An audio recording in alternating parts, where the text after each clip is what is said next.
हर खबर पर होगी आपकी पकड़। डाउनलोड कीजिए एबीपी लाइव ऐप। फिलहाल पूरे देश की नजर बिहार में है और बीजेपी ने भी वहां पर बाजी अपने नाम करने के लिए अपनी पूरी ताकत झोंक दी है। लेकिन चुपचाप दो अन्य राज्यों उत्तर प्रदेश और पश्चिम बंगाल की 100 कठिन सीटों को अपने नाम करने का भी दांव चुपचाप बीजेपी ने चल दिया है। जी हां, राज की बात यह है कि यह दांव खेला तो देवभूमि उत्तराखंड से गया है, लेकिन पश्चिम बंगाल और उत्तराखंड की वो 100 सीटें जहां पर बीजेपी के लिए जीतना ख्वाब होता है, वो उसके निशाने पर हैं। राज की बात यह है कि मुस्लिम बहुल इन 100 सीटों के लिए उसने एक ऐसा दांव चला है जिसके नतीजे आने वाले दिनों में दिखाई पड़ सकते हैं।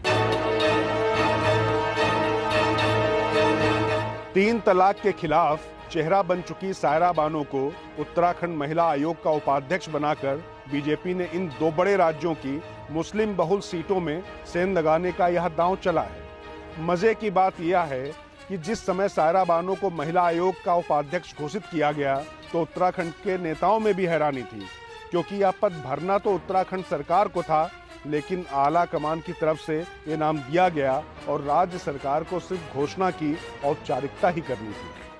3 तलाक की कुप्रथा के खिलाफ राष्ट्रीय स्तर पर सबसे प्रभावशाली आवाज सायरा बानो की ही थी, बल्कि यूं कहें कि कौमी सतह पर पहली खातून थी सायरा, जिन्होंने इस मसले को सुप्रीम कोर्ट के चौखट तक पहुंचाया। काशीपुर की रहने वाली सायरा ने इस मसले पर 2016 में सुप्रीम कोर्ट में याचिका दायर की थी। सायरा खुद भी 3 तलाक की शिकार थीं और उनके साथ जो हुआ वह मानवता के मुंह पर तमाचा था। उनका निकाह 2002 में इलाहाबाद के एक प्रॉपर्टी डीलर के साथ हुआ था।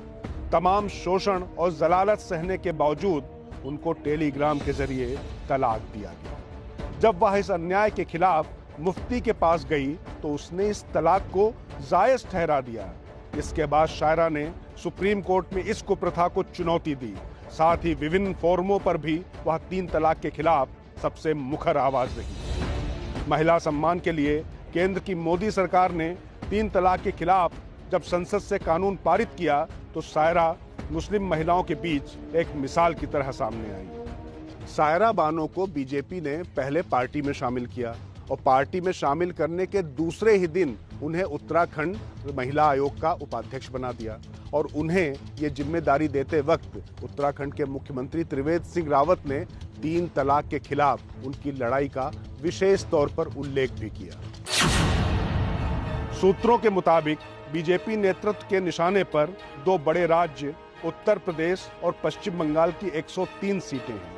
मुस्लिम बहुल इन सीटों पर बीजेपी कुछ में कभी कभी चुनावी उम्मीदवारों के समीकरणों से जीत जाए तो जीत जाए, वरना ये उसकी हारी हुई सीटों में मानी जाती हैं। इनमें से 55 सीटें उत्तर प्रदेश में हैं तो 48 सीटें पश्चिम बंगाल में। मुस्लिम महिलाओं के बीच में पैठ बनाने के लिए बीजेपी ने सायरा बानो को तुरुप के पत्ते की तरह इस्तेमाल करने का फैसला किया है।